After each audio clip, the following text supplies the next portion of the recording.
কিন্তু কল্যাণ ব্যানার্জি বলছেন তো রক্ষা কবচ উঠে গেছে এবার। উনি কল্যাণ বন্দ্যোপাধ্যায় কবচ, কুণ্ডলী, তাবিজ, মামা, দাগ, কান্না কাটি এসবে বিশ্বাস করেন।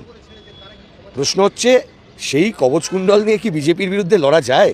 কল্যাণবাবুর প্রতি আমার এটাই প্রশ্ন। আপনি বিজেপির বিরুদ্ধে লড়ছেন, আরএসএস এর বিরুদ্ধে লড়ছেন, তা আপনার অস্ত্র কী হওয়া উচিত? আপনার অস্ত্র হওয়া উচিত বই, আপনার অস্ত্র হওয়া উচিত মস্তিষ্কের যুক্তি, আপনার অস্ত্র হওয়া উচিত ভারতের সংবিধান। আর আপনি লড়তে যাচ্ছেন কি? আরএসএস বিজেপির বিরুদ্ধে কবচ নিয়ে, কুণ্ডল নিয়ে, তাবিজ নিয়ে। হনুমানের বিরুদ্ধে লড়ছেন, বলছেন মা কালীর জয় করে আপনি লড়বেন। লড়তে পারবেন নাকি? আপনার লড়াই হবে যুক্তি বাদ দিয়ে।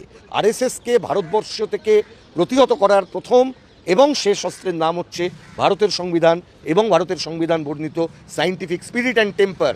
তার প্রমোশন করতে হবে। ধর্ম দিয়ে কখনো এই লড়াই লড়া যাবে না। কল্যাণ বন্দ্যোপাধ্যায় যদি এই কথা বলে থাকেন যে রক্ষা কবচ উঠিয়ে নিয়েছেন, তাহলে ওনার উদ্দেশ্যে একটা কথা, রক্ষা কবচ কোনোদিন ছিল না। রক্ষা কবচ সংবাদ মাধ্যমের একটি অংশকে দিয়ে তৈরি করা হয়েছিল, আর রক্ষা কবচটাকে ব্যবহার করা হয়েছে সুবিধা মতো। কবে ছিল? শুভেন্দু অধিকারীর বিরুদ্ধে আদালত বলেছিল কোনো এফআইআর করা যাবে না। আদালত বলেছিল আদালতের অনুমতি নিতে হবে এফআইআর করার আগে। রাজ্য সরকার জানতো না। শিউলি সাহা তৃণমূলের এমএলএ কেশপুরের বলেছিল যে পূর্ব মেদিনীপুরের প্রাইমারি অ্যাপয়েন্টমেন্টের ক্ষেত্রে শুভেন্দু অধিকারীর নিজের ভূমিকা ছিল। আমার অভিযোগ নয়, একটু পুরনো রেকর্ড ঘাঁটো। তৃণমূলের এমএলএর কমপ্লেনের ভিত্তিতে পশ্চিমবঙ্গ সরকার একটা এফআইআর করলো না? করা উচিত ছিল না? কেন করলো না? তাহলে জবাব দিতে হবে। তাহলে সরকারটা কার?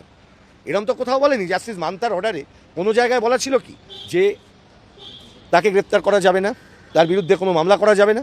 তৃণমূল কংগ্রেসের সরকার এটা করতে চায়নি।